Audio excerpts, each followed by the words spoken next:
sebetulnya dengan perjalanan seseorang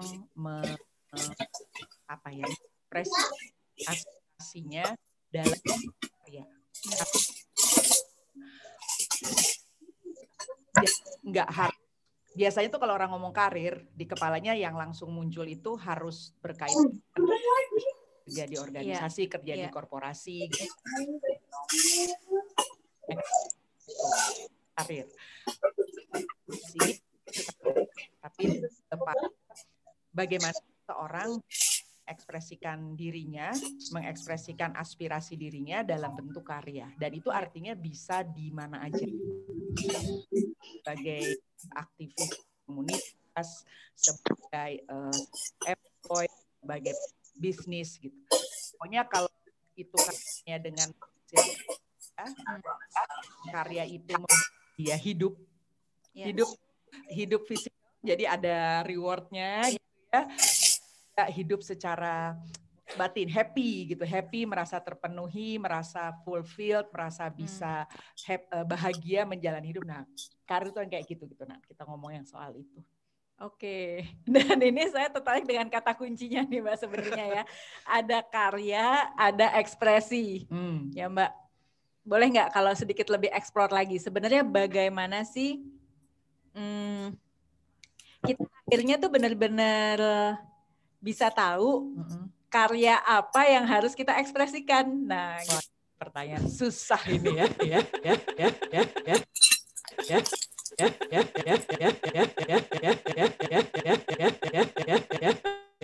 Jadi memerlukan satu kemampuan refleksi kalau aku lihat ya, kemampuan dari si orang ini dirinya dengan lebih baik. Jadi kalau ditanya gimana sih taunya nih apa yang mau diekspresikan dalam bentuk karya apa, gimana caranya gitu. Start small sebetulnya, nanya ke diri gitu ya. Oke, aku punya kesempatan bikin sesuatu nih, gue mau bikin apa sih gitu. Dan memang di tiap jenjang umur sebetulnya, kalau kita tanya pertanyaan yang sama, itu jawabannya bisa beda-beda. Saya ingat waktu saya baru lulus sekolah, lalu mulai ada kampus rekrutmen, itu kan mulai mikir nih, abis lulus mau ngapain gitu ya. Pilihannya sekolah lagi atau kerja. Nah, waktu itu belum ada tuh yang namanya career coach. Pertanyaan aku mau kerja apa ya? Aku pengen kerja yang kayak apa sih gitu. Nah, pertanyaan sederhana itu perlu ditanyakan secara serius ke diri sebetulnya. Mau kerja di kantor, ada yang di umur segitu tuh kadang-kadang jawabannya sesimpel ini. Nggak tahu lah kerja apa ya, pokoknya kerjanya di Sudirman. Keren gitu ya. Nggak apa-apa juga gitu. At least ada sesuatu yang kita tahu, saya mau berkarya di tempat yang menurut saya keren itu gitu, di Jalan Sudirman. Oke. Tapi artinya diperlukan kemampuan atau keinginan untuk melakukan pertanyaan ke dalam. Ke dalam diri gitu. Nah, dan dari situ lalu mungkin pertanyaan berikutnya nyambung. Oke, kamu di Sudirman tuh banyak gedung misalnya. Mau kerja di mana? Di banyak gedung. Nah, itu mungkin oke, apa ya? Saya mungkin jadi ngomong minat, mungkin jadi ngomong saya dulu lulusan apa, larinya ke situ. Atau sebaliknya, saya pokoknya nggak mau kerja sama orang, saya nggak mau di kantor, saya mau punya usaha sendiri, gitu. Karena dengan usaha sendiri, karya saya adalah membuat orang lain juga jadi ikut punya kerjaan, misalnya saya mau menyediakan lahan kerja untuk orang lain. Tapi itu semua dimulai dari pertanyaan ke dalam diri nanti. Dari pertanyaan ke dalam diri sendiri. Dan kalau gitu mungkin nih akhirnya kita nyambung juga nih dengan kita nih ya, kita bersama-sama di malam ini gitu ya. Jadi kalau di sini artinya peran dari career coach membantu seseorang mendapatkan clarity itu. Gitu kan ya, supaya lebih ke situ kan. Nah tapi yang saya juga curious adalah, ada nggak sih Mbak sebenarnya knowledge atau skill yang kita nih kalau kita pingin jadi berkarir sebagai career coach gitu, yang kita benar-benar harus punya, yang mungkin akan menjadi sangat spesifik gitu, mungkin tidak diperlukan oleh spesialisasi coach yang lain, tapi diperlukan oleh kita kalau kita pengen jadi career coach. Akhirnya mau dengerin ini. Kompetensi coach agak-agak mentok gitu ya. Maksudnya udah advance. Ingat ya itu teman-teman, mentok. Karena gini, karir coaching itu kita bicara tentang hidup orang. Soalnya mau sambil hidup makan orang gitu. Dan yang menurut saya kita bilang udah kamu jadi bankir aja gitu karena bankir lebih hebat, itu di kepala saya, itu penilaian saya tentang bankir. Mungkin Anda bilang nggak mau jadi bankir, itu sama sekali tidak menarik buat saya. Jadi nggak boleh tuh seorang coach punya pemikiran kayak gitu. Nah, untuk bisa ke arah situ itu artinya harus tahu deep coaching. Menemui coachingnya di level yang lebih dalam sehingga dia benar-benar bisa nemenin di level aspirasi. Jadi syarat pertama secara kompetensi itu. Yang kedua mungkin kalau ngomong spesifik lebih kepada ini, memahami perkembangan diri manusia sejak lahir sampai nanti mau tua gitu ya, menua. Karena itu sebetulnya secara psikologis ada tuh ininya, kebutuhannya, tuntutan dirinya gitu. Jadi perkembangan, kalau nggak salah kalau di dalam psikologi itu ada tuh psikososial apa gitu ya.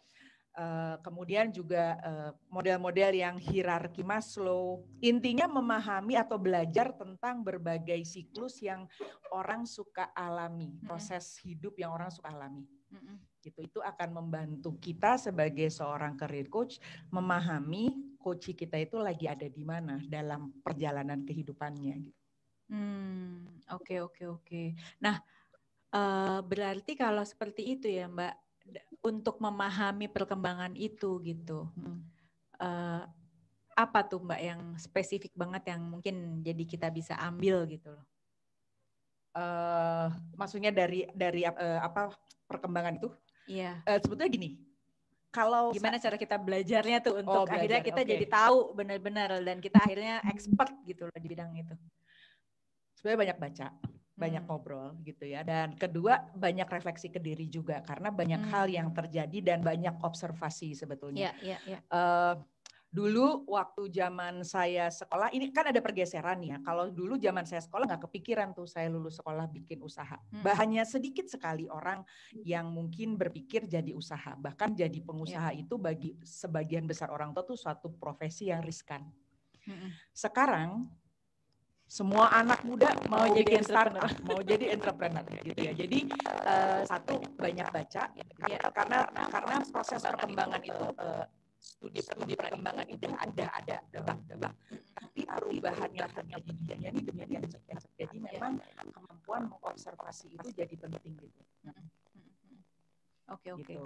Jadi tadi itu dua ya Mbak yang kayaknya wajib dimiliki ya. Pertama adalah kemampuan deep coaching dan kalau bisa kita benar-benar ngasah itu terus supaya kita bisa nyari the real truth-nya. Betul. Ya. Nah, kemudian yang kedua kita juga memahami perkembangan, memang perkembangan secara psikologi manusia, tapi juga tren di lingkungan. Oke. Nah kalau kita tarik nih Mbak balik masuk ke korporasi ya, memang tadi definisi karir itu kan luas dan lebar gitu ya. Tapi kalau kita tarik nih yang ke umum nih, ke korporasi gitu. Seperti tadi kata Mbak Dita dan saya dulu juga begitu. Kalau dulu saya terus terang nyemplung aja dulu ya. Cari kantor yang keren, gaji ya oke lah ya gitu ya. Yang penting kartu namanya bagus. Nah kita kerja dulu gitu ya. Nah jadi tapi sebenarnya yang gimana ya, dan ini juga mungkin nanti karena kita juga mungkin nanti kita punya anak dan anak kita juga udah mulai mau kerja seperti itu ya. Sebenarnya kerja dulu atau kita cari dulu nih aspirasi kita mau kemana, bentuk ekspresi kita. Itu pertanyaan bagus dan itu perlu direnungkan karena gini, menggali kita maunya apa itu dari pengalaman saya itu perjalanan seumur hidup ya dan nggak pernah berhenti gitu ya. Paling ideal memang orang tahu dia mau kemana, at least pada saat sebelum memasuki dunia kerja, dunia di mana dia jadi mandiri lah. Lulus sekolah, mau SMA kek, mau kuliah kek gitu, di mana dia diharapkan sesudah lulus sekolah itu bisa mandiri. Ideal titik itu dia tahu apa yang dia cari. Sesederhana apapun itu. Kita mungkin bisa merujuk tadi salah satu pengetahuan yang dimiliki, yang perlu diketahui oleh career coach itu soal hierarki Maslow. Bahwa orang selalu memulai dari kebutuhan fisikal yang steady pada saat dia mandiri. Jadi kalau anak lulus SMA 8 tahun, lulus kuliah 21 tahun ditanya, kamu mau ngapain nih abis ini? Kebanyakan jawab begini, mau kerja. Oke, mau kerja yang kayak apa? Apa aja, pokoknya gajinya gede. Gaji gede seberapa gitu. Nah, kalau dia bisa jawab pertanyaan itu aja, sebetulnya udah lumayan. Hanya proses bertanyanya itu yang perlu dia jalanin terus-menerus gitu sebetulnya. Begitu dia masuk kerjaan, begitu dia cari kerjaan gitu ya, proses itu harus berjalan terus-menerus. Supaya tadi itu akhirnya benar-benar menemuin, karena nggak semua orang juga sudah mampu menjawab seperti itu. Nah, di situ peran career coach sebetulnya masuk. Saya baru dapat klien yang datang ke saya dengan bilang, saya ini bingung nih, saya udah ambil gap year 1 tahun, tapi terus saya bingung nih, abis ini saya terus mesti ngambil sekolah apa ya untuk pursue karir saya gitu. Oke. Terus pas ditanya, oke, sebetulnya dalam bayangan kamu kayak apa? Ya itu justru saya bingung, karena dia punya keinginan masa kecil, cita-cita masa kecil, yang sampai di suatu titik pada saat dia dewasa itu dia lepas. Jadi mendadak kayaknya tadinya punya tujuan, nggak punya tujuan gitu. Dan itu yang bikin dia bingung pada saat dia datang ketemu saya. Nah, percakapan itu membuat dia lebih clear, tidak jadi satu spesifik, tapi paling enggak dia mulai bisa meraba, oh saya senengnya ini, saya senengnya ini, saya senengnya ini. Ada 2 atau 3 alternatif, and that's okay. Sisanya habis itu sebetulnya eksperimen lalu belajar lagi. Ini kok saya nggak suka ya, ini kok saya suka yang ini. Saya happy ngerjain ini, kok yang ini kayaknya bosenin gitu. Nah itu proses itu yang harus ada terus kayaknya. Iya, benar-benar. Dan itu yang mungkin saat ini sebenarnya setiap orang membutuhkan. Karena jujur, kalau kita mau jujur sama diri kita sendiri, setiap kita tuh pasti adalah masa-masa seperti itu, gitu ya. Apalagi juga di korporasi, bingung mau masuk kemana. Ya. Di tengah-tengah bingung, jangan mau lanjut lurus kiri ke kanan, atau saya di fungsi ini atau saya saya entrepreneur. Itu selalu ada. Bukan mama harus dibeli di sana. Tahun kerja mau pengen mulai. Tapi saya kan orang beli, bukan mama beli sendiri. Ini besar banget karena memang semua orang membutuhkan panduan seperti itu, membutuhkan teman seperjalanan, teman untuk ngobrol seperti itu. Dan ngobrol banyak sih teman-teman kita ngobrol gitu ya, di kantin sambil ngobrol. Tapi kadang-kadang kan juga nggak ke arah. Iya, benar. Ya, cuma curhat-curhat, nyampah-nyampah gitu ya Mbak. Nah, ini jadi market ini menjadi sangat penting. Bagaimana ya, mungkin ini juga sesuatu yang menjadi penting untuk gimana nih kita akhirnya membangkitkan kesadaran gitu ya, orang di luar sana gitu, bahwa kalau kamu mau hidup kamu lebih mulus, cari career coach. Gitu, Mbak. Sebetulnya intinya gini kalau menurut saya, pada saat kita mulai bertanya-tanya gitu ya, pada saat kita mulai bertanya-tanya, dan betul yang Nanda bilang, kadang-kadang tuh ada milestone-nya. Baru masuk, kita kan sekarang sering coaching anak mahasiswa nih, untuk tahu dia mau apa. Biasanya selesai sesi ke coaching, kita tanya gimana nih kamu, iya saya udah clear deh, abis ini nanti saya akan bikin startup kayak, ada yang bikin mau sekolah lagi, ada yang mau kerja di satu tempat, di BUMN, di perusahaan, itunya tahu. Masuk nih ke dunia kerja, ternyata apa yang ada di dalam beda. Jadi ada urusan ekspektasi yang nggak matching. Risau lagi gitu ya. Nah, di titik-titik itu sebetulnya seorang career coach bisa hadir. Gitu. Bisa hadir untuk bisa ngebantu dia mendetek ini sebetulnya apa sih. Karena gini, kalau kita menghandle sesuatu itu berdasarkan apa yang kejadian saat itu, punya bos ngeselin gitu ya hari ini, terus kita jadi bete, aduh ini udah deh gue keluar lagi deh gitu ya. Kita biasanya tidak memikirkan efek jangka panjangnya. Dan itu yang sering terjadi, yang suka dikeluhkan orang-orang juga terhadap yang katanya millennials, banyak yang main keluar tanpa tahu ada apa gitu. Jadi pada saat terjadi proses di mana kita mulai bertanya-tanya, ini kok gini ya, disitulah waktunya kita sebetulnya punya career coach. Kalau di internal ada sebetulnya jauh lebih bagus. Di internal organisasi ada itu sebenarnya lebih bagus karena kita jadi bisa meng-align lagi. Menyelaraskan lagi sebetulnya saya memilih masuk perusahaan ini tuh dulu kenapa sih gitu. Kadang-kadang orang bilang saya mau jadi direktur one day di perusahaan itu. Oke, gitu ya. Baru jalan jadi talent nih misalnya. Nggak usah talent lah, biasa aja, staff biasa 1 tahun 2 tahun kepentok sama atasan yang ngeselin. Udah mau back off gitu kan. Tapi kalau dia tahu saya mau jadi direktur dan dia ketemu seorang career coach, dia bisa dibantu untuk lihat. Kalau kamu nanti jadi direktur, kamu nggak cuma ngadepin atasan yang ngeselin gitu kan. Kamu bisa ngadepin another stakeholder yang juga sama ngeselinnya, masa mau back off gitu ya, nggak akan pernah bisa jadi direktur gitu loh kalau sikap memanage situasinya seperti itu.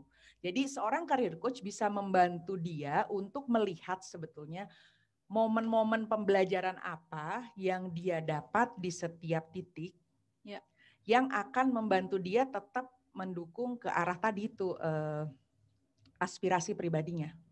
Termasuk di tengah-tengah tadi yang Nanda bilang, udah 10-15 tahun terus mulai nanya-nanya gitu ya, aduh kok gini doang ya gitu, 15 tahun katanya gitu. Waktunya pindah kah, apa enggak kah? Nah itu memang menurut saya perlu punya teman bicara yang netral dan itu dimiliki oleh seorang career coach untuk membantu orang ini dapat clarity. Dapat clarity sebetulnya apa yang terjadi, bosen aja, butuh challenge baru, atau emang beneran pengen sesuatu yang jadi beda. Ya. Dan ini dulu saya jadi reflect ya Mbak sama pengalaman saya dulu waktu di kantor. Dan yang susah dulu kan saya juga suka so-called internal coach lah ya, apalagi buat tim-tim yang lebih muda gitu. Dan ini jadi kadang-kadang juga ada tuntutan tambahan sebenarnya adalah bahwa kita sebagai internal coach sebenarnya juga di-expect untuk retain people. Betul. Nah, gimana nih kalau mungkin kalau external coach lebih mudah ya karena walaupun dikasih sama sponsor kewajiban itu, tapi kan anyway kita nggak terlalu attach gitu. Tapi kalau kita internal coach, terus kemudian kita menghadapi situasi seperti itu. Mesti diapain gitu ya? Iya, di mana kita ada suara nih gila retain. Apalagi kalau itu tim di bawah kita kan. Jadi kita tahu bahwa dia punya aspirasi. Kadangkala kita juga tahu bahwa momennya belum ada. Tapi kita pingin retain karena kita lihat bahwa dia bagus dan dia akan punya potensi gitu. Gimana nih Mbak? Internal coach. Emang paling berat itu internal coach yang sekaligus atasan sendiri itu berat ya. Menurut aku ya. Karena, tapi gini, mungkin kalau kita jadi internal coach,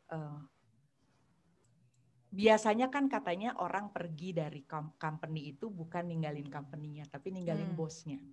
Jadi harusnya kalau kita sudah bersedia menjadi teman bicara dia, mudah-mudahan dia nggak jadi ninggalin kita gitu. Tapi kalaupun memang ternyata akhirnya percakapannya membawa ke suatu titik di mana dia memutuskan pada saat itu bahwa kayaknya memang for the next mungkin 3 years kok saya berubah ya, saya nggak kepingin di sini lagi gitu. Dan itu kadang-kadang bisa saja terjadi. Mungkin bukan karena ada perubahan, bisa ada perubahan minat gitu ya. Bisa juga karena ada situasi luar yang mengharuskan dia memutuskan begitu. Ini bisa terjadi. Nah, seorang internal coach jadinya mungkin bisa membantu dia justru memuluskan transisinya. Di samping tentu saja karena ada prinsip kerahasiaan kan sebetulnya ya. Dan kalau misalnya Nanda talent nih gitu ya, Toto Nanda dalam suatu percakapan coaching dengan saya bilang bahwa saya udah ditawarin nih sama perusahaan satu lagi dan itu kayaknya buat saya lebih menarik begini. Itu stay. Tapi kalau saya mungkin sebagai internal coach saya akan bilang di akhir percakapan. Karena apa yang akan Nanda putuskan ini bisa bisa ada dampaknya terhadap proses kerja, itu yang dibawa ke wawasannya Nanda. Kamu mau gimana nih? Karena kalau kamu pergi sekarang nih misalnya, kamu tahu kan tadi kau bilang tim ini lagi pegang project misalnya, mereka kan gimana kamu ngehandle itu? Karena kan kita mau pindah tempat, masih ada di lingkungan bisnis yang sama, artinya reputasi jadi penting.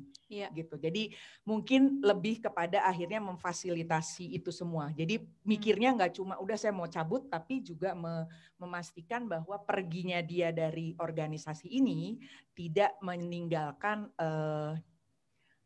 hal-hal yang berpengaruh untuk merusak reputasi dia juga, gitu. Karena itu akan mengganggu aspirasinya.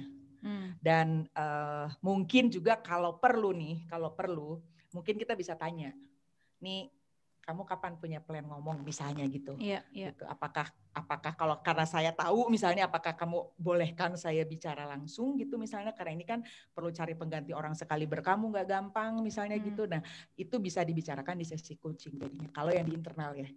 Oke. Baik. Oke Mbak, jadi berarti kan sejauh ini ya, berarti kalau mengenai karir coach itu berarti pertama dia harus bisa deep coaching, ya mentok ya kalau bisa gitu kan. Terus dia paham perkembangan diri manusia. Dia kemudian juga bisa untuk bantu lihat seseorang itu bagaimana untuk di dalam semua persimpangan jalan itu tetap punya clarity tentang aspirasinya dia. Betul. Ya, mau kemana gitu. Nah, di sini pun juga terutama kalau internal coach dia harus sangat netral. Ya. Tidak membawa agenda pribadi. Gitu challenge-nya ya. Itu memang itu buat yang internal, Karena kadang-kadang keresahan yang dibawa pada saat ketemu career coach itu mungkin hanya imbas ya dari suatu event gitu kan, tapi sebetulnya aspirasi pribadinya nggak berubah. Nah, kemampuan Doi, event yang bisa nanti memang merubah keadaan. Apakah justru itu dia jadi belajar sesuatu yang besar gitu ya, karena kok ini dampaknya ke saya gede banget nih sampai saya jadi pengen cabut misalnya gitu ya. Proses career coaching, percakapan career coachingnya bisa dipakai sebagai media untuk merealign lagi. Menyelaraskan lagi gitu. Dan karir kalau ngelihat kayak gini gitu ya, itu juga sebenarnya ya, ini bukan karena saya di self growth ya Mbak, tapi jadi ini juga merupakan bentuk pertumbuhan seseorang juga gitu ya, yang memang harus dibantu juga untuk di-maintain dan ujung-ujungnya supaya bisa diwujudkan. Betul. Gitu ya. Nantinya sih banyak persimpangannya dengan topik-topik self growth sebetulnya Nanda, karena katakanlah dia punya aspirasi tertentu gitu kan. Kan percakapan karir coaching tuh ujungnya orang jadi punya clarity terhadap strategi visinya dia gitu. Nah, bisa jadi di dalam strategi itu ada tadi saya kayaknya harus ngembangin ini, ngembangin itu. Gitu, dan itu mungkin bukan areanya career coaching, itu areanya self growth. Bisa jadi itu bersinggungan dengan leadership. Kalau misalnya saya mau ke sana kemari terus saya ternyata sekarang mesti pegang tim nih, di situ kayaknya yang saya masih ngerasa kurang. Nah, itu lari bisa ke leadership. Jadi career coaching ini ngomong aspirasi pribadi, lalu yang self growth dan career leadership tadi bisa membantu dia mengeksekusi strategi yang dia sudah buat di career coaching tadi. Benar. Jadi karir itu sebenarnya memberikan direction. Dia mau kemana. Di dalam perjalanannya itulah ya masuk tuh semua. Apa nih hal-hal yang harus kecil-kecil yang dia harus pelajari lah, harus kembangkan lah, harus apa. Oke, baik. Nah, terkait dengan itu nih Mbak. Ya, kita kan juga sekarang lihat nih ada kompetensi-kompetensi yang dibutuhkan ya di 2025, di 2030 gitu. Nah, gimana nih seorang career coach bisa bantu kliennya sebenarnya untuk akhirnya dia tuh juga pertama mereka jadi bisa lihat hal tersebut dan mereka juga siap sebenarnya untuk bisa nyampe ke sana gitu. Satu hal yang saya amati terjadi dalam mungkin 5 tahun terakhir ya, perubahan di luar tuh kan cepat banget. Apa yang terjadi ya tahun ini ada perubahan drastis gitu loh. Artinya memang ke depan itu dengan semua perubahan di sisi industri, ada industri 4.0 gitu. Terus nanti ada apa lagi yang udah makin banyak AI katanya didorong. Nah, makanya kita sebetulnya tadi kemampuan seorang career coach untuk bisa observe ke depan, untuk lihat sebetulnya apa sih yang dibutuhkan orang untuk bisa tetap berkarya di masa depan. Gitu. kalau udah kasarnya gini, kalau udah ganti robot semua terus kamu mau jadi apa gitu ya. Betul. Nah, dari situ biasanya turun ke sebetulnya justru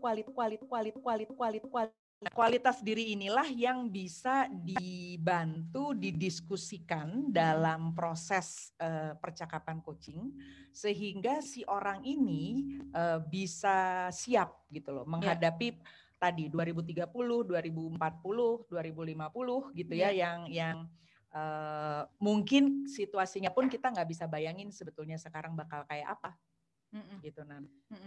Mbak, sebentar kita berhenti dulu di sini. Ada pertanyaan nih dari Pak Jeffrey Pratama. Ya.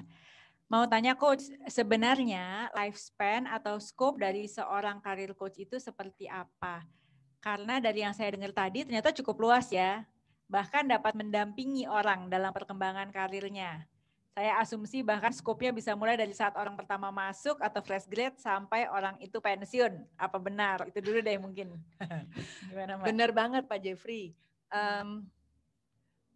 Saya sendiri membaginya, kami sendiri di Coaching Indonesia membagi karir coaching itu di 4 kelompok besar. Yang pertama itu kita sebutnya early career. Early career itu dari pertama mulai sekitar umur 18 atau 22 ya tergantung dia lulus sekolah sampai mungkin sekitar umur 25 lah gitu ya. Itu periode di mana dia baru 2-3 tahun mau kerja, mau buka startup, mau apa baru di situ. Itu early career. Di atas itu sampai sekitar 10-15 tahun itu masuk ke mid career. Mid career itu tipe orangnya udah beda. Biasanya itu orang mungkin udah menikah gitu ya, atau kalau ini udah punya uang, udah punya rumah sendiri, mulai mikir yang nggak lagi basic, tapi mulai mikir dampak biasanya. Saya pengen kelihatan, saya pengen bisa ini, bisa itu tuh mulai muncul tuh di situ. Nah, yang ketiga itu kita bilangnya transisi. Itu biasanya perubahan-perubahan besar yang bukan diputuskan oleh si orang itu. Kalau kita mutusin untuk misalnya saya mau kemana ya, itu kita sendiri yang mutusin. Kalau ini sudah berada dalam proses transisi, misalnya tahu-tahu bisnis berubah, tahu-tahu di merger, tahu-tahu perusahaan kita di merger, tahu-tahu startup kita lagi bagus-bagusnya somehow dibeli oleh investor, jadi tahu-tahu hilang terus kita ngapain nih gitu, atau harus kerja sama untuk investor itu hal-hal yang kayak gitu sebetulnya masuk ke transition, itu di handle di level transisi. Dan yang terakhir untuk retirement. Oke. Ya, nah jadi kan ini kan beda-beda banget nih Mbak sebenarnya ya, mulai dari early early career sampai dengan retirement ini kan. Ya itu seperti tadi pertanyaan Pak Jeffrey. Berpuluh-puluh tahun katanya ya. Ya butuh berpuluh-puluh tahun lah. Nah jika demikian teknis pelaksanaan coachingnya itu seperti apa? Karena kalau span seluas itu bisa jadi butuh bertahun-tahun dengan berpuluh-puluh kali ketemuan. Ya kalau semua orang sadar enak ya kita ya sebagai karir coach ya sebenarnya ya. Betul, gak habis-habis itu Pak. Satu klien dari mulai kerja sampai mau pensiun sama kita terus. Tapi gimana tuh Mbak jadinya teknis pelaksanaan coachingnya itu gimana? Pelaksanaannya sih sebetulnya sama seperti semua program coaching lainnya. Jadi biasanya satu siklus sekitar 4-6 sesi. Ada satu goal yang ditentukan. Karena balik lagi, career coaching itu kan sebetulnya tujuannya membuat orang punya clarity. Saya itu mau kemana? Outnya dari situ adalah suatu rencana, suatu planning. Oke, kedepannya dalam konteks saya mau mengekspresikan sesuatu, mau berkarya, saya akan melakukan ini. Jadi sebetulnya nggak perlu sepanjang dia kerja itu usia produktif itu selalu nempel sama kita. Biasanya mungkin 6 bulan pertama pada saat dia masuk kerja itu ngobrol sama kita untuk membantu memutuskan dia masuk kemana. Nanti tengah-tengah mulai galau, mulai ini kok saya kayaknya begana begini, cari lagi kita gitu. Jadi memang akan on off gitu. Jadi kita berdoa aja sih sebetulnya Pak Jeffrey supaya kayak gitu ya. Jadi lumayan nih punya berapa puluh tahun, orang umur kerja 20 tahun, 25 tahun, 30 tahun. Sampai pensiun. Iya. Nah ini sebelumnya sekali lagi mungkin buat yang baru bergabung ya, mohon maaf memang hari ini entah kenapa ini nih ya banyak technical issue ya ini ya, mau dari video, dari suara, jadi mohon maaf sekali gitu, nggak tahu nih lagi ada apa nih. Nah Tapi mudah-mudahan suara kami paling tidak mudah-mudahan bisa terdengar gitu ya. Nah, mungkin kalau ada yang mau bertanya lagi silahkan gitu ya. Boleh buka, itu ada Mbak Widiawati, Mbak Widya, itu raise hand. Ada yang raise hand ya? Ya silahkan. Tuh Google down jadi YouTube, WA dan Zoom ikutan bermasalah. Iya, memang ini karena tadi dari jam 7 sebenarnya kami ngutak-ngatik, mohon maaf ya. Oke. Ada Mbak Nur ini Pak, Mbak Uga ya? Iya. Nur Anugrah, betul? Bu Uga. Apa? Iya. Nah, kalau masih ada yang mau bertanya silahkan, mau langsung bertanya, unmute juga silahkan nih, mumpung Mbak Ditanya ada di sini nih. Itu saya pengen jawab itu Mbak. Yang mana? Mbak Nur Anugrah. Oh iya, Mbak Uga nanya apa karir coach perlu yang sudah pernah berpengalaman karir yang banyak seperti Pak Jeff. Prinsipnya sebetulnya sama seperti coaching yang lain ya, kita tidak perlu ahli. Tidak perlu saya pindah 15 kali gitu ya untuk bisa jadi seorang career coach. Tapi yang penting tadi bisa deep coaching, bisa menemui coaching kita. Ada knowledge, tahapan-tahapan dalam manusia juga jadi penting. Knowledge tentang bukan sifat, bakat orang. Ya.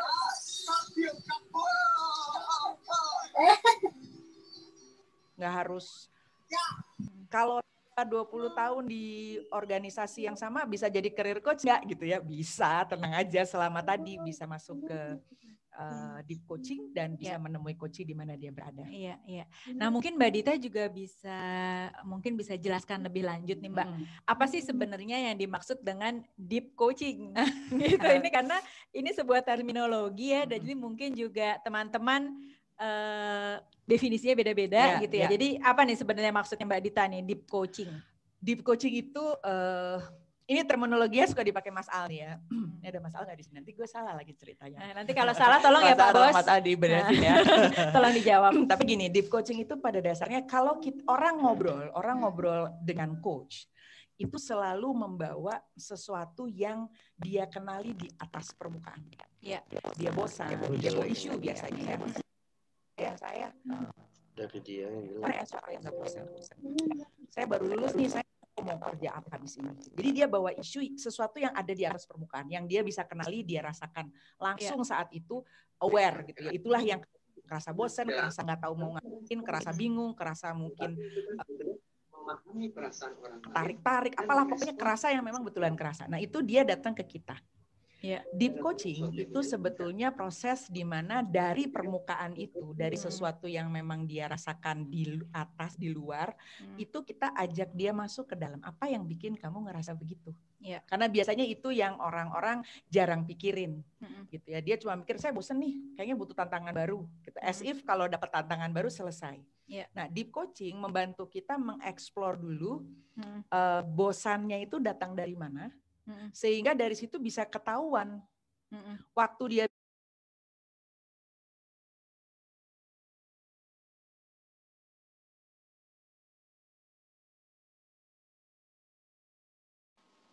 ke-mute Mbak Dita suaranya. jadi akan merenung. Iya sebentar ya. Sebetulnya saya suara kok hilang Mas Iwan? Hilang ya? Udah, oke. Oke, suaranya? Oke. Nah, jadi kemampuan untuk masuk ke dalam diri coaching itu yang sebetulnya dibilang deep coaching. Menemui dia, kalau ngomong listening itu Mbak Nanda, kita kan listening ada 3 level nih ya, pakai kata kunci. Nah, waktu dia datang tuh pakai kata kunci semua pasti waktu dia datang nih. Saya bosan ya itu kata kunci. Tapi yang deep listening itu masuk ke 2 level berikut, emosi dan terutama yang ketiga, makna. Ada dorongan apa sih dia? Kok ngadepin kayak gini jadi bosen? Gitu, kok jadi butuh tantangan baru? Ini biasanya tak terkatakan, itu hanya terasa. Nah, untuk bisa mengakses ke layer ketiga dari listening ini, seorang coach itu memang perlu melakukan, jadi deep coaching itu ada deep listening, ada deep presence juga. Jadi presence-nya perlu strong. Sebab kalau nggak strong, susah nih nembus ke kedalaman diri orang itu, karena orang tergoda untuk ngomong di luar nantinya biasanya. Iya. Gitu, Jadi nanti jadi berarti dari situ kita kayak gunung es gitu ya, Mbak. Jadi dengan deep coaching itu yang intinya sebenarnya ya kita memperkuat listening kita, kita memperkuat kemampuan bertanya kita. Betul. Untuk bisa benar-benar ngupas masuk ke dalam sampai menemukan inti masalahnya. Bukan keinginan utama. Karena kalau ingat tadi perumpamaan gunung es itu biasanya yang di bawah air jauh lebih gede biasanya kan. Yang muncul di atas tuh hanya pucuknya aja.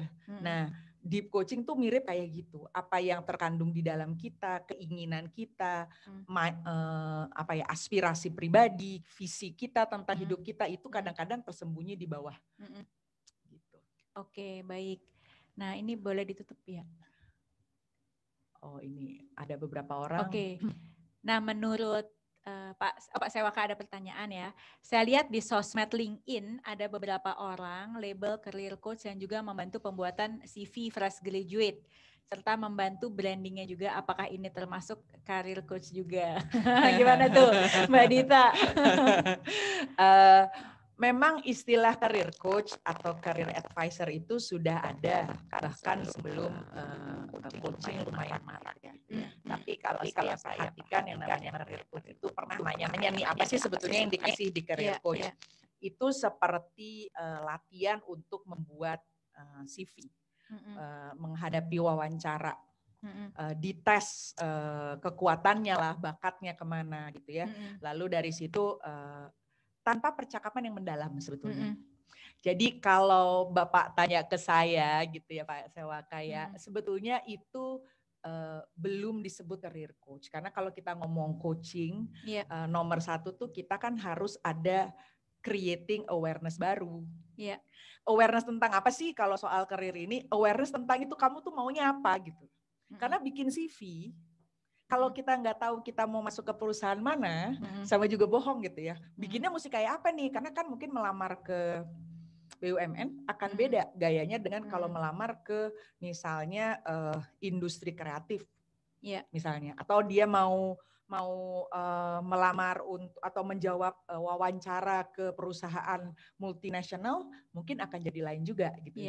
Jadi yang suka missing Pak Sewaka biasanya dari layanan itu adalah percakapan yang mendalam justru tentang sebetulnya kamu maunya apa dengan kerja, dengan karir kamu ini.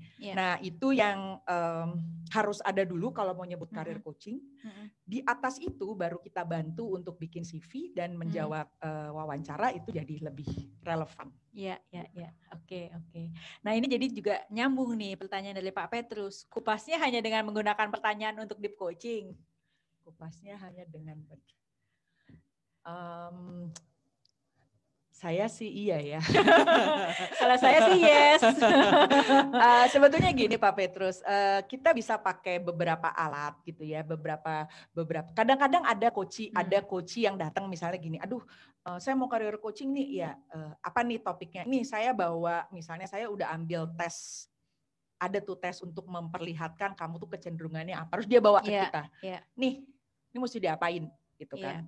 Nah, tetap sih ngegali itu pakai pertanyaan. Jadi tools adalah tools, tapi itu bukan coaching itu sendiri. Itu adalah alat untuk membantu orang punya tambahan data tentang situasi dia saat itu. Gitu. Jadi kalau Pak Petrus tanya hanya dengan menggunakan, iya Pak Petrus. Dan ya sebenarnya deep coaching itu adalah ya intinya kita bertanya untuk mencari tahu sebenarnya benar-benar apa sih keinginannya dia, motivasi dia, aspirasinya dia, tantangannya, hambatannya ya, seperti itulah ya gitu. Jadi sesuai dengan kompetensi-kompetensi coaching yang dari ICF gitu, tapi benar-benar kita bantu untuk bawa sampai ke akarnya. Iya. Gitu. Bahkan kalau yang datang tadi bawa hasil tes gitu ya, terus dia bilang nih Mbak Dita, tolong dong lihatin nih saya kalau kayak gini nih. Saya bagusnya kerja apa misalnya gitu ya. Kalau saya biasanya bawa zodiak Mbak, langsung zaman dulu Mbak. Coba saya hitung ya, kamu tanggal berapa lahirnya gitu kan. Cari tim, lihat zodiaknya. Kalau cocok sama saya langsung saya rekrut, nggak pakai interview. Kamu lahirnya show apa gitu ya. Gitu. Kalau dalam konteks tadi itu justru saya akan tanya dulu, seresonate apa kamu dengan pernyataan itu? Iya. Gitu. Itu yang orang, tapi kan ini katanya gitu ya, itu kan fotonya, kamu sendiri rasanya seneng nggak kalau di situ dibilang misalnya apa akan bagus kalau bekerja yang rutin, yang berada di belakang meja dan melakukan tugas-tugas rutin. Nah itu rasanya sendiri dia gimana gitu. Jadi balik lagi, data is data, tapi itu yang perlu yang kita mungkin perlu kita perlu kalibrasi juga gitu ya pada saat kita lagi ngisi itu apa pikiran kita saat itu. Iya, benar. Dan apakah itu yang sebenar-benarnya gitu ya. Oke, nah ini lagi nih ada pertanyaan dari Mbak Teresia. Coach Dita mau nanya, apabila coach ada di level transisi karir dan ternyata setelah mendapatkan clarity strateginya ke arah self growth, maka apakah sebaiknya diarahkan ke self growth coach? Ataukah bisa dengan karir coach sembari menentukan action untuk mencapai goal yang lebih clear bagi si coach setelah sesi coaching? Nah, ini tergantung self growth coach. Bagi-bagi order ke bagi-bagi order ya. katanya. Mungkin Mbak Teresia kalau itu konteksnya adalah engagement karir coaching. Temuan bahwa kayaknya saya perlu ngedevelop diri saya nih ya di area A, B, C, D, E. Biarkan dari situ. Tapi yang perlu kita ajak dia berpikir, kamu mau ngejainnya gimana nih? Gitu. Yeah. Saya kayaknya butuh confident lebih nih. Oke, ini kayaknya butuh ketemu orang. Coach bisa nggak? Dia mungkin akan tanya begitu sama kita. Coach bisa nggak bantu saya di sini? Itu balik lagi ke Mbak Teresia. Kalau ngerasa bisa, ambil aja, boleh, nggak apa-apa gitu. Tapi kalau nggak ada self growth, nanti saya refer ke self growth ya, karena mereka lebih fokus ke arah situ. Tapi intinya itu diberesin sampai ke ujung. Jadi nggak perlu langsung dikembangkan di situ. Kalau kita bisa boleh diambil di situ, tapi paling tidak bahwa temuan bahwa dia butuh mengembangkan diri itu jadi penting sebagai bagian dari temuan di karir coachnya. Iya, iya. Gitu. Oke. Nah ini berikutnya nih Mbak. Apa tantangan paling besar ke depan buat karir coaching versus karir mentoring di Indonesia? Bagaimana tren skala remunerasi dalam karir coach? Terima kasih Coach Dita, one of the best. Terima kasih Pak Andi. Terima kasih Pak Andi. Tantangan terbesar karir coaching, karir mentoring itu apa ya Pak ya? Kasih tahu jalur karir. Kalau mentoring yang itu di kantor, mungkin agak tetap basicnya lain gitu ya. Kalau mentoring adalah ngajarin dia. Misalnya nih Nanda sekarang berada masuk ke posisi kepala divisi apa? Supply chain gitu kan. Maka saya sebagai mentor Nanda akan menemani Nanda untuk bisa transfer semua knowledge saya tentang supply chain. Jadi balik lagi prinsip bahwa mentor harus lebih pintar.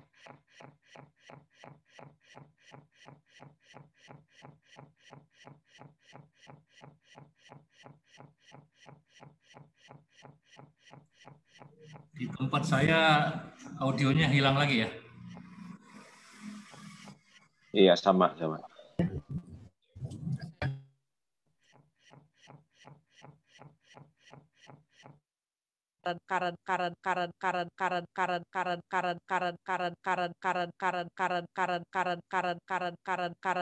Karang itu nggak bisa se-structure kayak dulu gitu ya. Sehingga kamu udah jago, tahu-tahu belum sempat diturunin gitu, sehingga kayak ada knowledge yang nempelnya di kamu gitu. Makanya ada knowledge management segala macam kan untuk memastikan itu tetap tersedia di organisasi. Jadi itu tetap ada kebutuhannya.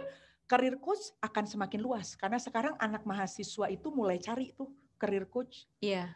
Mulai banyak gitu ya nyari, mau tahu dong gitu, ini mesti gimana ya, saya udah mau lulus nih, saya mau milih apa gitu. Belum lagi yang di tengah-tengah juga mulai banyak yang cari teman untuk bisa mengembangkan karirnya. Iya. Tapi jadi berarti baliknya kepada prinsip definisinya itu lagi ya. Jadi kita juga sebagai coach harus pintar-pintar ngelihat coach kita itu lagi ada di mana tahapannya dan apa yang dia butuhkan. Kalau dia butuhkan transfer knowledge, ya berarti carinya mentor. Tapi kalau dia butuh untuk dikembangkan potensinya ya carinya coaching. Kalau kita melihat ini dari apa sih di depan nih, arahnya mau kemana. Nah itu jadi mungkin akhirnya karir coaching akan menjadi penting. Mengingat itu juga sekarang dinamikanya sekarang itu sangat amat cepat. Ya jadi kita udah nggak bisa lagi nih pakai tren masa lalu ke arah mana, kita tarik garis lurus, nggak kena udah ya. Jadi di depan sana nggak tahu deh eksponensial atau apa itu yang begini ya, muter gitu ya. Nah itu yang disitulah karir coach menjadi akan sangat berperan. Betul. Ya dengan dinamika tersebut. Baik. Tadi kalau nggak salah tanya remunerasi ya. Ini boleh turun nggak Mbak Melin? Tadi Pak Oke, nah ini dari Mas Tigor. Ya, Mbak, kalau pengalaman tadi skala remunerasi, remunerasi karir coach maksudnya Pak. Kalau di korporasi, karena sekarang karir coach juga bisa masuk ke korporasi untuk membantu meretain para talent, itu ikut rate korporasi, ikut corporate. Tapi kalau yang di luar untuk klien perorangan itu ikutnya rate life coaching. Gitu. Kira-kira begitu sih Pak Andi. Jumlahnya tergantung corporate-nya sih sebenarnya. Seberapa mampu corporate untuk bayar gitu. Baik. Nah, kalau pertanyaan Mas Tigor nih ya, Mbak, kalau pengalamannya Mbak Dita, apakah selama 60 menit kita bisa terus-terusan presence untuk deep coaching? Nah, bisa. Kalau nanya Mbak Dita pasti bisa, Mas Tigor. Bisa. Itu butuh latihan memang Mas Tigor, tapi bisa. Kalau ditanya pasti bisa. Dan persiapan sebelum masuk gitu ya, dan persiapan kita sehari-hari bahkan sebelum kita melakukan sesi coaching itu jadi penting. Jadi di keseharian tuh harus udah biasa presence Mas Tigor. Jadi nggak kagok gitu loh waktu harus 30 menit ini masuk satu deep coaching udah langsung. Nantinya tuh kalau masuknya ke situ kayak ada flow. Jadi kita bisa bertahan 60 menit itu. Memang enak banget gitu kalau ada di situ. Iya, gitu. In the flow, in the zone. Oke. Nah ini, Mbak Dita untuk format iCarve itu bagian dari reality kan? Wah ini kelas berat nih pertanyaannya nih Mbak Widya. Buat teman-teman yang mungkin tidak ikut Stargate Career Coaching, iCarve itu adalah, itu Pak Jeffrey tanya, iCarve itu makhluk apakah gitu ya. Itu adalah pendekatan untuk membantu seorang career coach memetakan percakapan. Kan gini, teman-teman kan belajar waktu di PCCP itu pakai iGrow ya. Nah, career coaching di R-nya itu kita pakai iCarve. I-nya sama intention. Lalu goal-nya tetap kita nggak ubah, tapi C dan A itu pengganti R. Jadi itu adalah clarity. Jadi orang diajak untuk punya clarity situasi dia sekarang tuh sebetulnya kayak apa sih. Waktu dia bilang bosan, itu bosan yang kayak apa. Datang dari mana rasa bosan itu. Dan dari situ akan muncul A itu awareness. Depannya ada new awareness. Jadi new awareness. Oh ternyata itu bukan bosan yang beneran bosan mau pergi. Sebetulnya bosan itu karena saya sebel ini mungkin jadi begitu.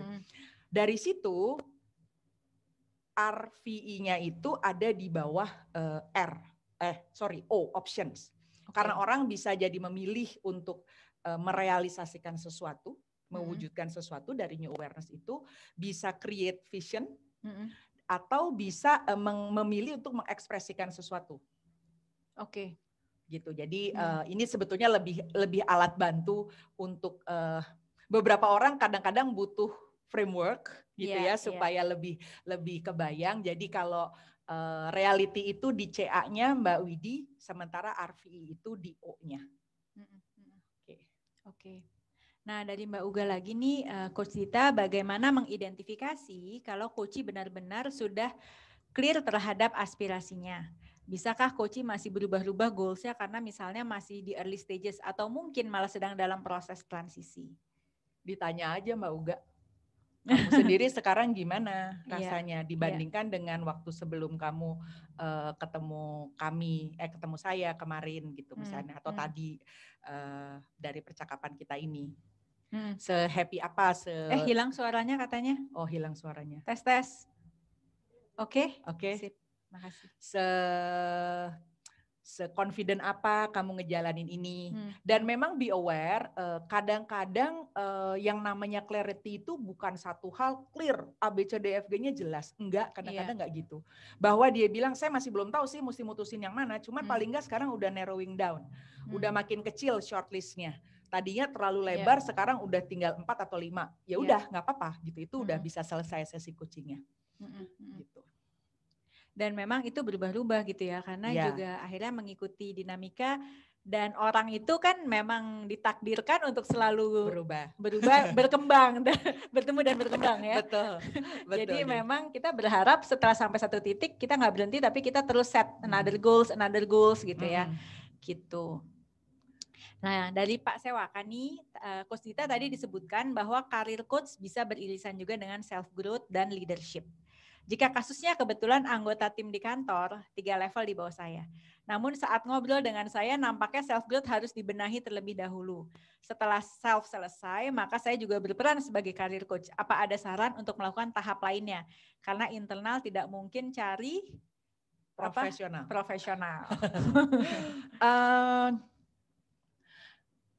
Melakukan tahap lainnya ini tahap karir coach ya Pak ya maksudnya?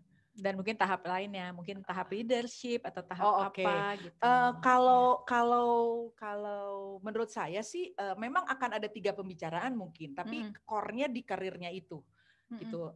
Itu mungkin nggak perlu saben bulan seperti kalau di external coach, tapi mungkin per 3 bulan atau per periode tertentu. Tapi intinya di percakapan itu Pak Sewaka dapatkan aspirasinya si karyawan untuk 1-2 tahun ke depan, gitu. Lalu strateginya apa tuh ke arah sana, gitu. Sehingga kalau tadi ternyata kayaknya growth-nya dulu nih mesti diberesin, ya nggak apa-apa. Jadi ini selesai, dia masuk ke sesi growth, nanti udah kelar balik lagi, ngobrol lagi nih kamu gimana nih sesudah confident kamu dibenahin mungkin atau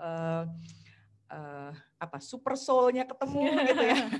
Oh, bisa ya itu Mbak cari super soul. Udah lebih pede misalnya atau yang paling gampang tuh pede gitu ya, lebih pede. Oke, nah dengan lebih pede itu gimana kamu ngelihat aspirasi kamu sendiri? Ini masih tetap apa mesti diubah atau apa gitu. Jadi memang akan ada revisi-revisi lagi Pak Sewaka. Lalu kita bisa lihat ke depannya kamu mau gimana?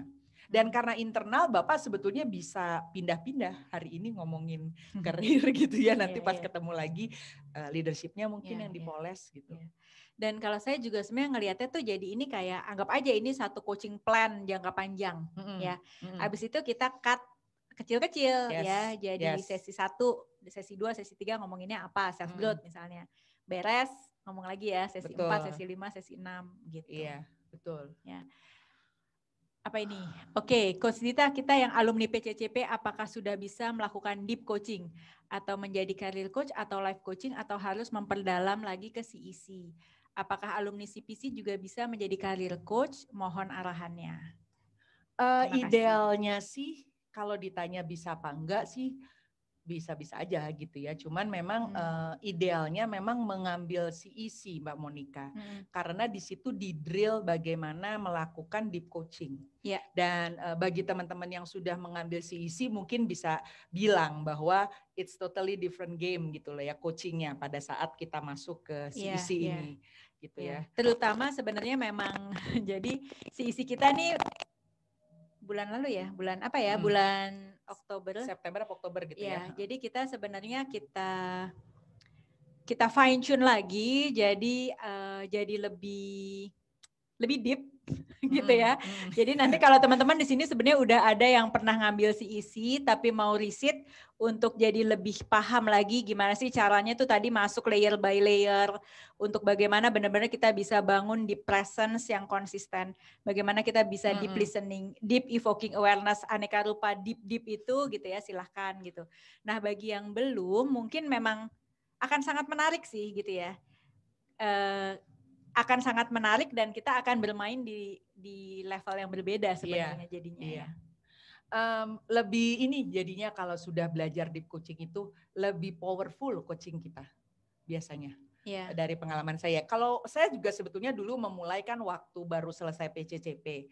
Kerasa tuh masih AE gitu ya dan masih mainnya di luar, nggak berani dan nggak tahu caranya gimana masuk ke dalam dan seringkali akibat saya tidak tahu caranya masuk ke dalam itu sering terjebak di dramanya si coach, jadi nyariin solusi hal kayak gitu. Jadi kalau ditanya bisanya sih bisa, cuman memang lebih berat Mbak. Jadi mendingan kalau ada kesempatan ngambil CEC. Iya. Nah ini Mbak, apakah Career Coach ada komunitas khususnya? Bagaimana cara bergabung dan apa saja syarat yang dibutuhkan? Terima kasih sebelumnya Coach. Kalau di Coaching Indonesia ada komunitasnya Mbak, namanya Stargater Career Coaching. Nah ini memang kemarin diundang bagi teman-teman yang sudah ter-record di VC Coach, punya jam terbang di atas 10 kalau nggak salah, dan men-flag dirinya career coaching. Jadi di komunitas itu nanti kita kasih pembekalan-pembekalan gitu ya. Jadi nanti mungkin Mbak Anita kalau berminat VC Coach-nya diisi, rajin-rajin latihan gitu ya, bikin sesi, VC Coach-nya diisi, lalu jangan lupa pilih specialty-nya career coach. Nanti kalau ada rekrutmen lagi bisa join, artinya masuk ke komunitas itu. Gitu. Oke. Nah ini dari Mbak Teresia, Coach Dita nanya lagi, nggak apa-apa Mbak, nanya. Kita senang-senang di sini. Succession plan di perusahaan termasuk career coach. Succession plan di perusahaan apakah termasuk career coach ya? Dan pengarahan anak sekolah ke jurusan kuliah yang mau diambil nantinya, apakah juga termasuk career coach? Iya. Iya Mbak, kalau yang pertama itu nyiapin orang yang mau jadi suksesor, itu harus dimulai dengan career coach.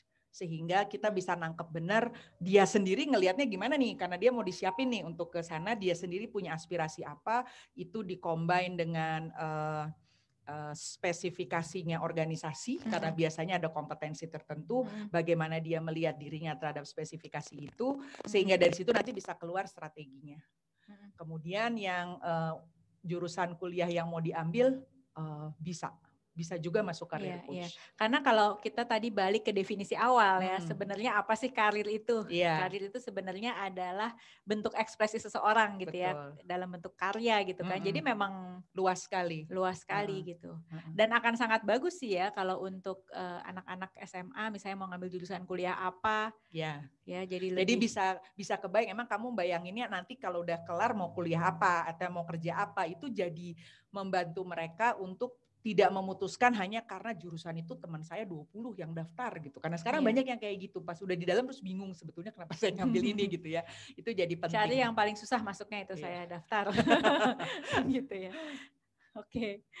Oke, terima kasih juga buat semuanya. Betul, isi susah dapatnya. Nah, mau riset. boleh. Oke. Nah itu benar tuh Pak Putu tuh, salah satu yang sudah menikmati mencicipi ya si isi yang baru tuh, bersyukur tuh teman-teman si isi yang bulan Agustus. Nah ada lagi tuh Mbak Leni, Mbak Dita bagaimana? Mbak Dita bagaimana cara terbaik untuk menangani coachee milenial yang memiliki sifat moody?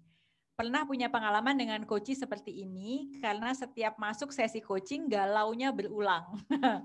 Biasanya yang di depan saya ketawa ini, kayaknya anak milenial juga nih yang duduk depan saya. Jangan-jangan ketemu atasannya galau lagi.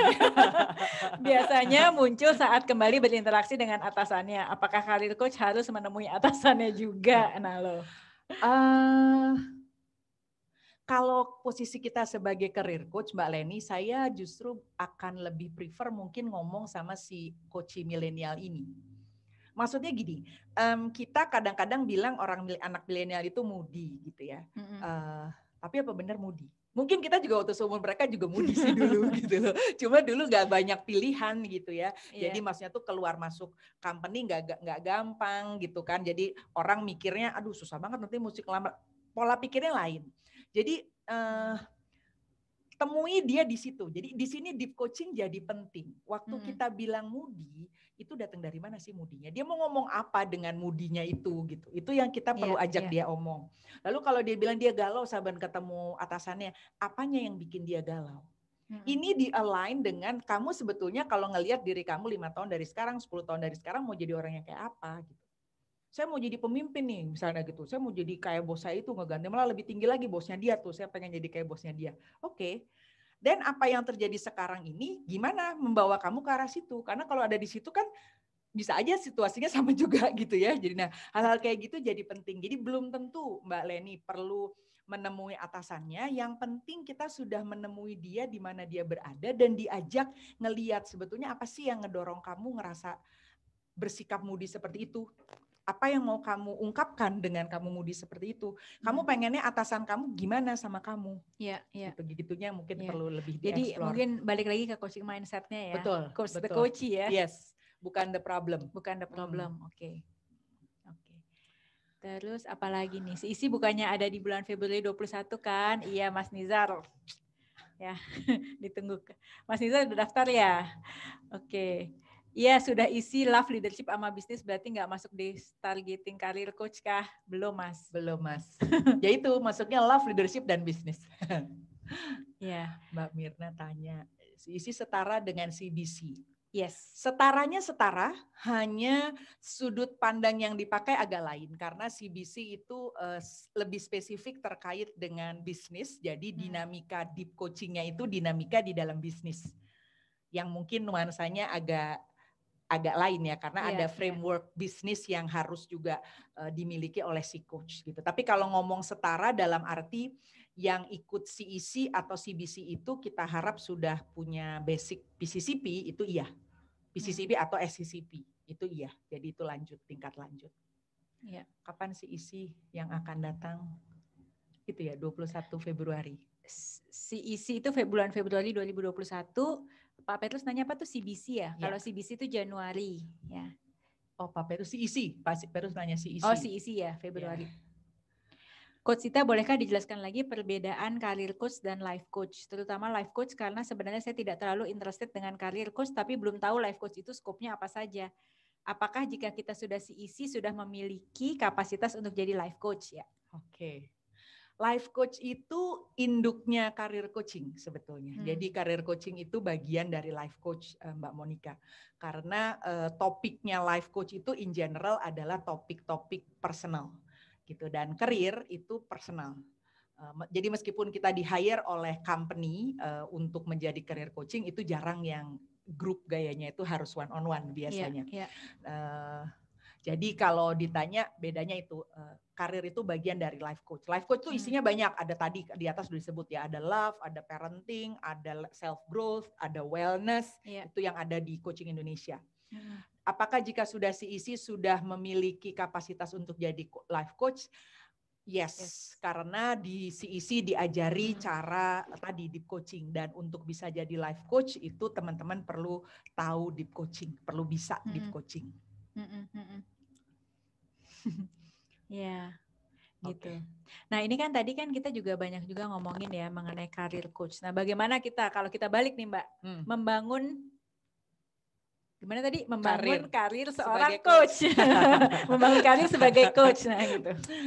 Ya itu sebetulnya kalau mau exercise nih teman-teman, jadilah career coach untuk diri sendiri. Karena sekarang teman-teman yang mungkin memilih, saya mau jadi coach ini, coach itu, dan itu mungkin jadi tadi aspirasi. Perlu ditanya mungkin itu pertanyaan coaching untuk career coach. Sebetulnya apa sih yang ingin kamu tuh pengen jadi career coach, jadi coach yang seperti apa? Apa yang ingin kamu capai? Apa yang ingin kamu ekspresikan dengan menjadi coach gitu?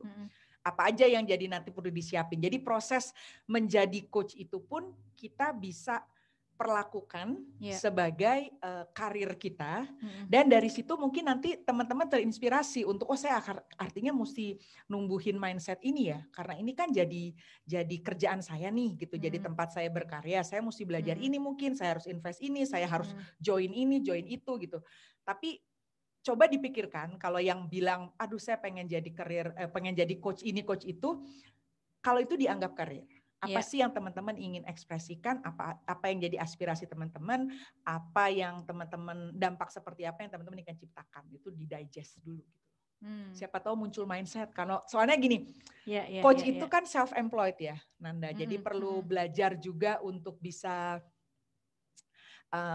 memperlakukan ini sebagai bisnisnya gitu nantinya.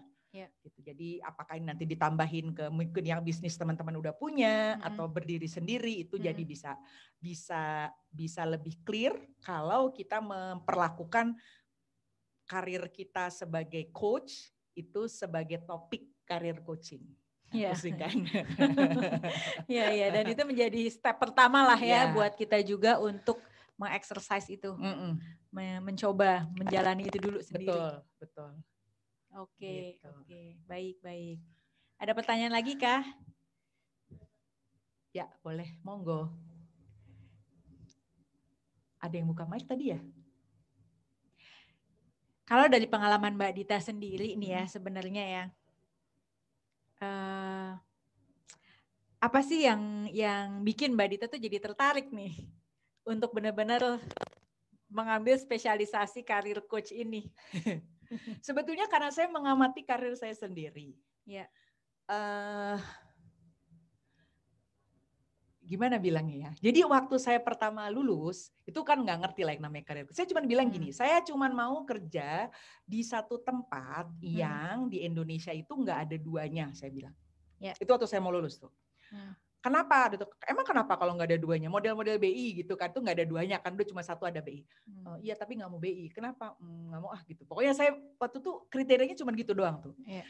Ternyata saya dapat satu company yang cuma ada satu di Indonesia. Terus waktu ditanya kenapa hanya satu di Indonesia, karena artinya kalau belajar harus keluar negeri. Nggak bisa belajar di dalam negeri karena nggak ada komparasinya gitu, harus keluar negeri. Itu dapat. Dan ternyata kalau saya mengucapkan sesuatu, pingin apa terkait karir, itu dapat. Universe membukakan. Iya. Nah ini gitu. Kita bisa bertahan 1 jam lagi untuk berbicara tentang astral. Enggak, tapi kedua gini, dan saya juga menyadari bahwa itu pun bisa berubah. Iya. Dan banyak hal, kayak tahun 2000, saya tuh seumur-umur Nanda, mungkin kayak Nanda juga ya, selalu bilang kalau saya lulus sekolah, saya akan bekerja. Saya nggak mau diem di rumah. Saya bilang gitu ya. Tapi ada satu titik dalam perjalanan karir saya yang saya tahu-tahu drop everything, terus saya diem di rumah, terus suami saya bingung. Kamu nggak mau kerja lagi? Enggak, mau di rumah gitu ya. Dan itu ada proses percakapan pribadi. Yang ternyata di situ saya lihat iya ya, ternyata memutuskan untuk diam di rumah itu satu titik nggak cukup gitu. I have to do something meskipun saya di rumah. Gitu. Jadi ternyata bentuk atau dorongan orang untuk berkarya itu selalu ada. Constraint-constraintnya yang suka berubah. Gitu karena udah lama di rumah masih pengen berkarya, masih pengen punya duit buat beli bedak gitu ya misalnya. Itu jadi penting.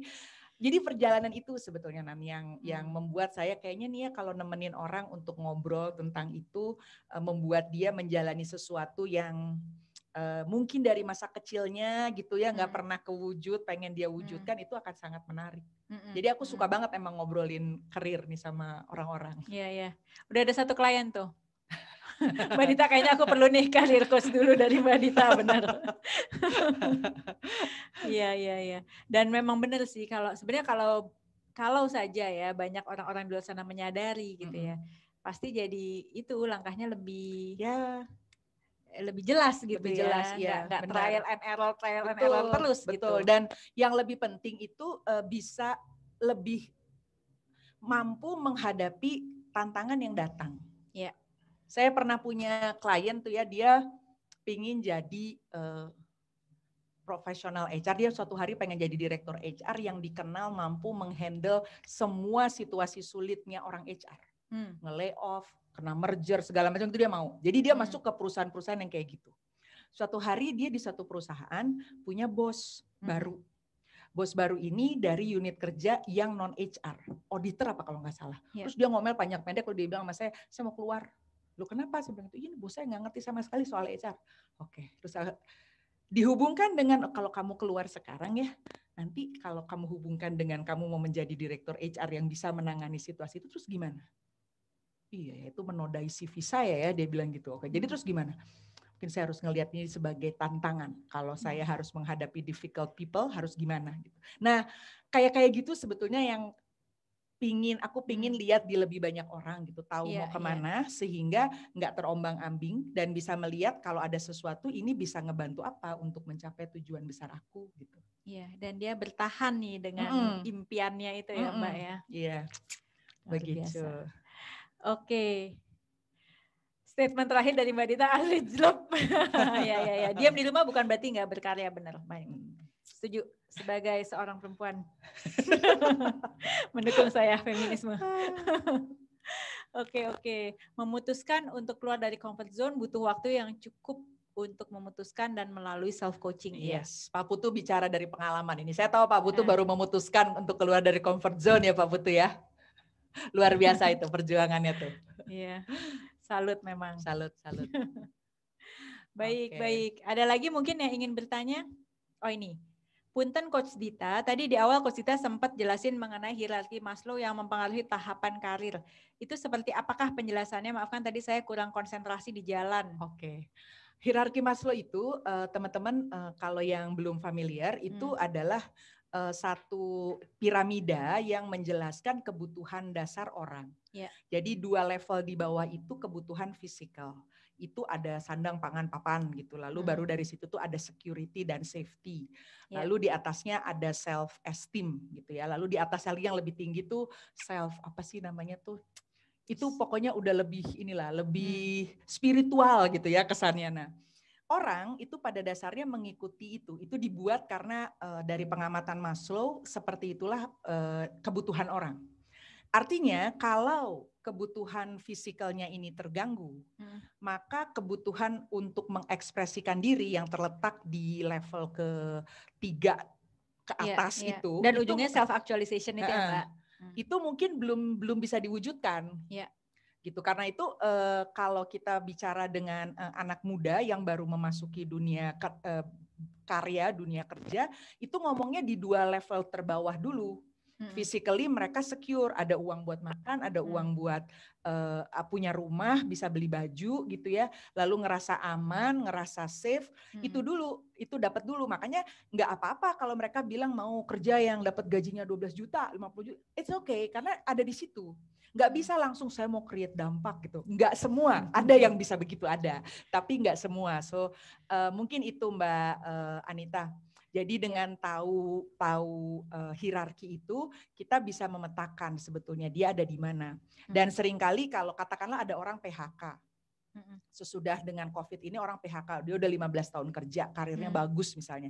Jadi sebetulnya dia di hierarki Maslow udah naik, mungkin di slot ke 5 atau ke 6 atau ke 4, 5, 6 udah di atas. Tapi begitu dia PHK, maka base-nya ini goyang kan. Iya. Gitu. Jadi mungkin prioritasnya tidak lagi aktualisasi diri, tapi ini nih beresin dulu basicnya dulu gitu. Nah itu yang akan membuat orang mungkin mengadjust aspirasinya. Ya, coba boleh nih diklik nih dari Coach Eljo. Makasih Coach Eljo. Oh, rumit ini. Rumit ternyata. Tidak mudah.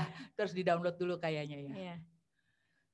Kalau keluar dari comfort zone berarti kita tumbuhkan ya Mbak Dita. Iya betul. Ya. Insya Allah tumbuh kalau pupuknya benar. Oke. Kebanyakan orang enggan untuk keluar dari zona nyaman adalah karena dia harus melewati zona takut dan inilah yang menyebabkan orang enggan berubah. Betul. Ya. Itu juga salah satu flow yang kita perlu pelajari sebagai career coach. Teman-teman ada yang namanya Kubler-Ross. Kubler-Ross flow itu adalah satu flow yang membuat kita paham bagaimana reaksi seseorang dalam menghadapi suatu perubahan. Ya. Nah ini nih Mbak, nih terima kasih Coach Eljo. Bisa kelihatan teman. Kelihatan ya mereka di layar ya. Oke, ini yang ada 5 level ini Mbak Dita. Ya. Nah itu, jadi kalau psychological needs-nya orang bisa masuk ke memenuhi psychological needs-nya kalau basic needs-nya terpenuhi gitu. Iya. Makanya benar tuh ada yang bilang perutnya dibikin kenyang dulu gitu. Nggak usah lah ngomong ide-ide yang terlalu idealis kalau perutnya kenyang nggak akan jalan katanya gitu. Iya. Baru nanti naik level ke satu level di atasnya, satu level di atasnya kayak gitu ya. Sampai ujungnya adalah self actualization. Ya, betul. Begitu teman-teman. Oke. Jangan sampai pilihan keputusan dapat mengotori CV, itu bisa menjadi spirit individu untuk tetap semangat menghadapi semua tahapan dalam mencapai karir maupun menjadi karir coach. Ya. Benar. Gitu, yes. Oke, ada lagi kah yang ingin bertanya? Ini sekali lagi terima kasih banyak ya. Terima kasih banyak Mbak Dita untuk sharingnya malam ini. Dan saya juga ingin memberikan apresiasi nih yang setinggi-tingginya untuk teman-teman semua. Walaupun mohon maaf banget karena situasi tidak kondusif gitu ya, videonya berebet, mati nyala ya, audionya kadang kedengeran kadang hilang, mohon maaf sekali, tapi teman-teman tetap setia nih ada di sini untuk ngobrol-ngobrol dan berbagi ilmu, sharing ilmu bersama kami ya di acara Yuk Ngocing ini.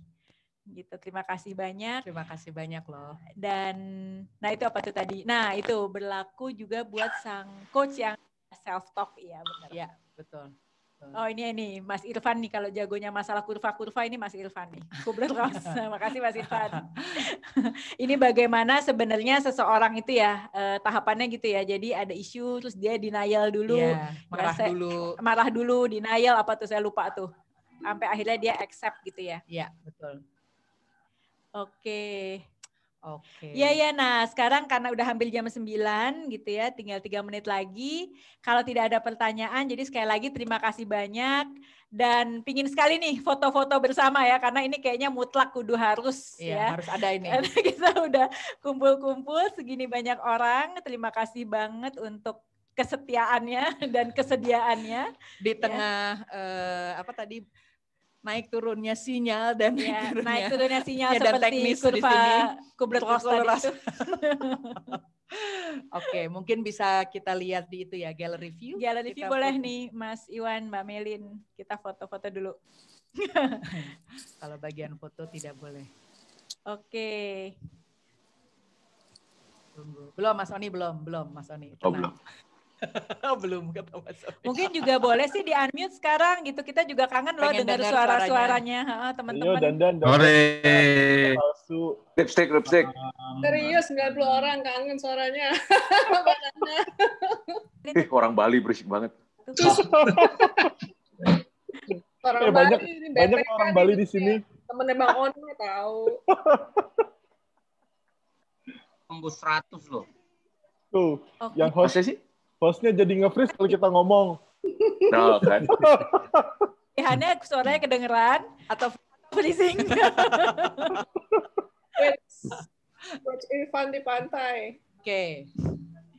Foto-foto. Oke, siapa yang mau ngeklik foto? Melin ya? Melin ya. Ini nggak sih? Aku going to see. Ini dulu ya. Oke, 1, 2, 3. Udah deh. Oke, lembar berikut ada berapa lembar sih Melin? 4. 4, oke. Tuh, Coach Oni. 1, 2, 3. Oh, udah. Gaya bebas. Gaya bebas, Melin. Bebas. Ya. Oke, 1, 2, 3. Lalu saya freezing. Terus kita freezing. Oke. 1, 2, 3. Halaman satu lagi. Banyak amat. Foto harus maksimal, Mas Oni. Oke, terima kasih banyak sekali lagi teman-teman. Terima kasih teman-teman semua. Thank you. Thank you. Terima kasih Mbak Dita. Thank you Mbak Dita, thank you Mbak Nanda. Bu Dita sama Mbak Nanda. Mudah-mudahan di Thank you. 2021 ya. Thank you. Dengan semangat baru di tahun 2021. Nanti kita umumkan. Sampai ketemu tahun baru ya. Sampai ketemu di tahun baru. Gile. Oke. Sehat semuanya. Oke. Thank you semua. Thank you. Dah. Dah. Om Nah, sampai ketemu di